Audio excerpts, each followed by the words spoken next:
Hello, hello, hello. You are tuning into the episode of The Wunderkind Show. Today's second topic, Matthew Judon, former Raven pass rusher, is now an Atlanta Falcon. Look. I'm actually surprised by this. I am. Listen, I touched on Judon, I want to say about 15, 20 episodes ago, somewhere in that range. And one of the biggest things that I brought up was that the Ravens lack depth at the pass rushing position. Why did I say that?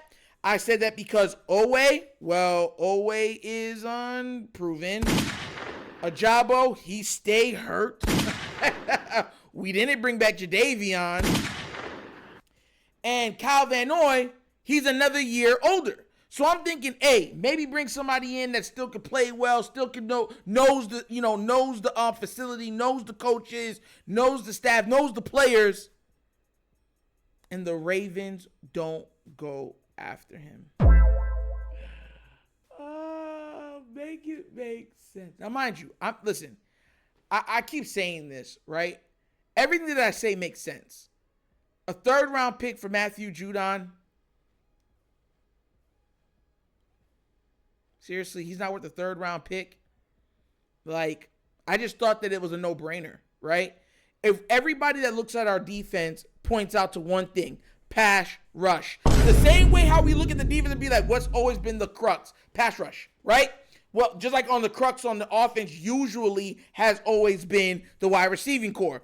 It's the same thing on the other side of the defense. It's like the Ravens say, we don't need pass rushers. That's why we blitz 4. And it's like, what? Oh. Bro, I want to remind y'all, could you imagine this? Matabike, Matthew Judon, Ajabo Owe, right? And then you could blitz either which one of the linebackers when you want to, or drop in coverage and everything, because Judon can drop in coverage and stuff like that. It gives you such a high level of flexibility. And then when it's just, listen, we got to go get the passer, they could do it at an elite level, because you're going to have to double team Matabike. Oh, fine. You don't double team Matabike. You double team Judon, right? Matabike is one-on-one. If you bring Kyle Hamilton down to the box, he's coming down one-on-one. Owe would be one-on-one. Ajabo would be one-on-one. Kyle Van Noy would be one-on-one. Do you think these teams trust all those guys to be one-on-one? All game long. This is what I'm trying to say. Listen, man, I couldn't believe it. Patriots traded pass rusher Matthew Judon to the Falcons for a third-round pick.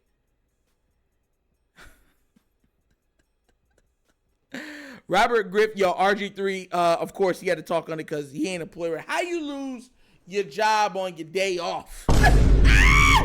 Yo! But no. You already know I wanted to make sure that he's good. You know, it's all love. But he posted and he said, Matthew Judon is just what the doctor ordered for the Atlanta Falcons.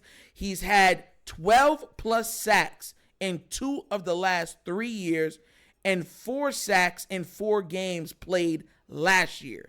The Falcons were 21st in sacks and 27th in interceptions last year. Judon will make them improve in both immediately. Love the trade. Do you know what that means? Let me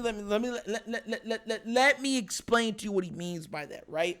When the pass rush starts to put some heat, put a little pepper to the backside of them quarterbacks, pause, right? They start getting jittery. They got to speed up that mental clock. That 1 Mississippi, 2 Mississippi. Now it's 1 Mississippi, 2 Mississippi. Still 1 Mississippi, 2 Mississippi. But instead of saying 1 Mississippi, 2 Mississippi, now it's 1 Mississippi, 2 Mississippi. Totally different. They get that ball out, start making mistakes. Throw into the wrong section of the ball, field, where now they've overloaded the coverage on that side. Pick'ems. That's what that means with the interceptions. That's what pass rush does. And if you can get the pass rush to the quarterback, they have to get the ball out quick. It allows those corners to stay stick because the corners can't stick all day, especially with these new rules. It gives them, it's like, all right, 1 Mississippi, 2 Mississippi. The max is 3 Mississippi. The guy's sacked or running for his life. Now everyone has to get rerouted. You understand where I'm coming from? It's not a timing like, oh, this guy can just route me to death. No. That's what pass rush does. And I thought it was a no-brainer with Matthew Judon. I really did. It's like the Ravens don't want to go back to any of the players that they, that have left. I thought that they would have brought back Matthew Judon. I thought they might have brought back Calais Campbell. They said no to both. They didn't bring back Jadeveon Clowney. I'm just sitting there like, man, it's just, it doesn't make sense to me. Mind you, I'm not saying everything that they're going to do is going to be perfect. I'm not saying that, right? But this is one of the holes on the defense, which you guys love, which you guys preach, what you guys have faith into. And you could have made the defense that much better, and you said, no bueno, we're good enough. And I've always said this with the Ravens, and I do mean this. Sometimes the Ravens are great, and one move will make them legendary. One move can make them historical. And they're said, nah, we're good at being good or great. We're straight. No reason to try to get higher or better at that. And I be looking at them, I be like, bro, like the Ravens right now could throw for 4,000 yards, rush for 2,800 yards, and Devontae Adams could be up. And he's like, look, I just want to go somewhere to win. I'll take a pay cut and everything. The Ravens still will be like, $10 million a year? Ha!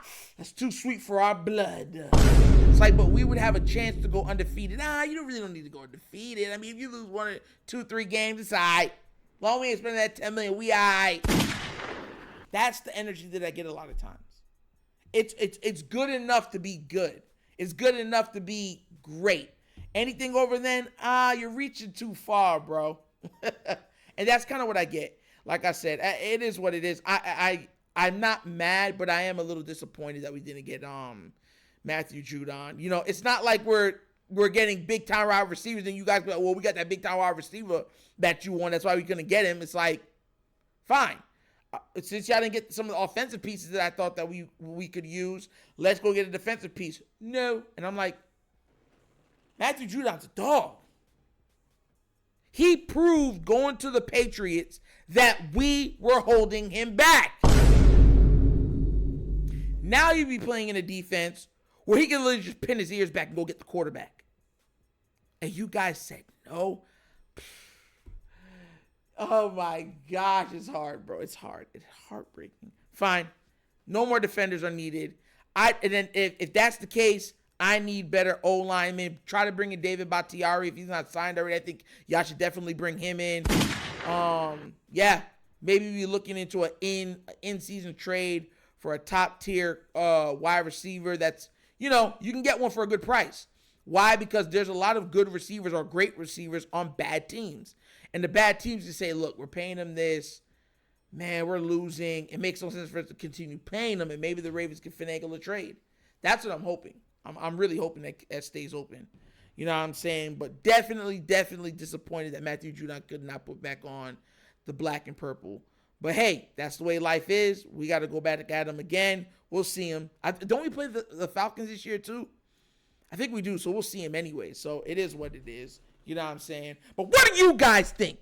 Are you kind of off that or thought that Judon would be a Raven? Are you kind of sad that he's not a Raven? He's not wearing purple and black again? Let me know what you think about the lack of a move towards him down in the comment section. All right, let me know what you think about it. All right? But as always, this episode of The Wunderkind Show. Thank you for watching. Y'all know how we get down. We have fun and we laugh. But everything we talk about rooted in what? Facts and truth. Please do remember, like, subscribe, hit that notification bell, leave a comment. You know I love the comments. If you haven't done so already, check out the TheWunderkindShow's Patreon. Yes, 3 tiers of content goodness waiting for your consumption. Give it a look, give it a try. Let me know what you think. And if you'd like to donate to this channel, help out with equipment and such stuff like that, right here. Bottom of the screen, QR code. QR code's to a Cash App. Cash App located in the description of every video that we do. Name of it is The Wunderkind Show. Super easy. But once again, it's The Wunderkind Show. This is your host, Nectar, signing off. And as always, you know my slogan. Peace. And I am out of here. Huh? Yeah. finish him, Daddy.